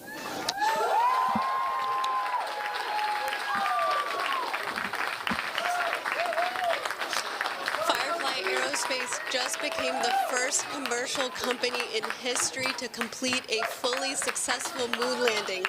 Congratulations to the entire team. This is such an incredible feat for Firefly, NASA, our nation, and the world as we pave the way for a lasting lunar presence. Congratulations, Bridget. And to our Firefly. So now we're on the surface and we're standing by, as I mentioned, for that first image, which should be ready in just some moments. But Blue Ghost is on the moon for the first time, and we know that image won't be the same quality that we've seen over the course of this mission or while it was in transit. And that's because she's just getting settled in her new home and getting all of the comms and things sorted out. Teams have been working towards this moment and will continue to stand by as we anticipate that image. We also want to check back in with Tony, who's with Chris Colbert. Tony? Thank you, Nilofer. Joining me is Chris Colbert, manager for NASA's Commercial Lunar Payload Services Initiative. Chris, I mean, what a time to be alive. Woo! We did it! Congratulations, Firefly. Awesome job. That's right. Now, Chris, can you tell us why it's so important that NASA has the CLIPS initiative and that we have multiple companies sending our NASA instruments to the moon? So CLIPS was designed to help us learn how to go to the moon. We haven't done it in 60 years, and we're doing it a different way, utilizing commercial companies to get us there. We're using multiple commercial companies because we want to be able to fly a lot of missions relatively quickly. So we're hoping to get lower cost missions at a faster pace, and we just had proof it works. We landed on the moon almost perfectly. That's right. You know, and speaking of the moon, I guess, why the moon specifically? Like, why was that location chosen for CLIPS as opposed to any other location in the universe? Well, let's start with the first part is because the moon is close. It's relatively easy to get to. We can get to it in just a few days, but it's also a key part of the Moon to Mars strategy for the agency, the Artemis program and getting humans back to the moon and on to Mars. Starting here with the smaller landers and letting us learn about the moon is a big part of what CLIPS is for. You know, on that note, do you think then that CLIPS could one day expand to cover other destinations like Mars? Well, what I think we're seeing here is that commercial companies are very successful. So we want to take advantage of those capabilities and the growing industrial base in the United States and the American companies, what they bring to the table to allow us to broaden our exploration. It's a key part of the Artemis strategy is to take advantage of commercial companies. And as we just proved tonight, they can do it. They can do it really well. That's right. You know, now that we have another commercial company on the moon, how does it feel to see this initiative underway and producing results? It's astounding. This is amazing. I can't say enough good words about the Firefly team. They did just such amazing work all the way through, and that was kind of a picture-perfect landing. Everything worked beautifully all the way through this mission. They knew what they were doing. They solved every problem that came in front of them. This is just an amazing feeling. It demonstrates that what NASA started with 5 years ago can work, that we can utilize these commercial companies at a fraction of our normal cost, and we can get to the moon. We've got another landing coming up in just 5 more days, and 6 more planned over the next 3 years. So we've got a lot of moons coming, and this works. That's right. I mean, you just mentioned we have another moon landing coming up very shortly. Can you tell us a little bit more about those future CLIPS flights, what we can look forward to, and when? Sure. So part of what we're doing here, Nikki Fox mentioned it earlier, we're helping learn more about the moon to prepare us for taking humans back. So we're flying an increasingly complex series of instruments to the moon and demonstrations of technology to help advance our capability prior to taking the humans there, to make it safer and more productive when they do get there. We'll see those missions scattered out fairly consistently over the next 3 to 4 years as our instruments are matured and put together, and we take advantage of what we learned from these early missions. You've heard a lot today about the instruments on this mission. We'll learn from those instruments and make adjustments to the instruments we fly in the future. And you'll see those spread out over the next 2 to 3 years so that by the time we take humans back, we know a lot about the moon. That's cool. I'm very much looking forward to that. I mean, Chris, you know, thank you so much again for joining us here. Now, we'll send it back to our hostess, to Nilofer and Bridget. Thank you both, and thank you, Chris, for guiding the entire CLIPS team since day one. I know it's an accomplishment, and I know that I am not alone as I express gratitude for your guidance and support over the years. We are all so grateful for you. Now, we do have something exciting that we've all been waiting for. Do you want to tease the audience a little bit more, or what do you think? Well, we have that lunar image ready. Do we? Let's go ahead and share that with the team here. All right, you're seeing it here first. Look at that view. I'm feeling a little bit emotional, and I'm feeling over the moon. Now, when I look up at the moon from down here, I will always remember this exact moment and the fact that Blue Ghost Mission 1 is in the northeast region in Mare Crisium. What an incredible sight. Bridget, can you tell us what we're looking at right now? Yeah, so this will be one of those cameras on the lunar lander. We're looking at that lunar surface, so you can see the various features of that regolith, the crater, some rocks, and that vision navigation system did such a phenomenal job finding what looks like a relatively flat surface for us to land on.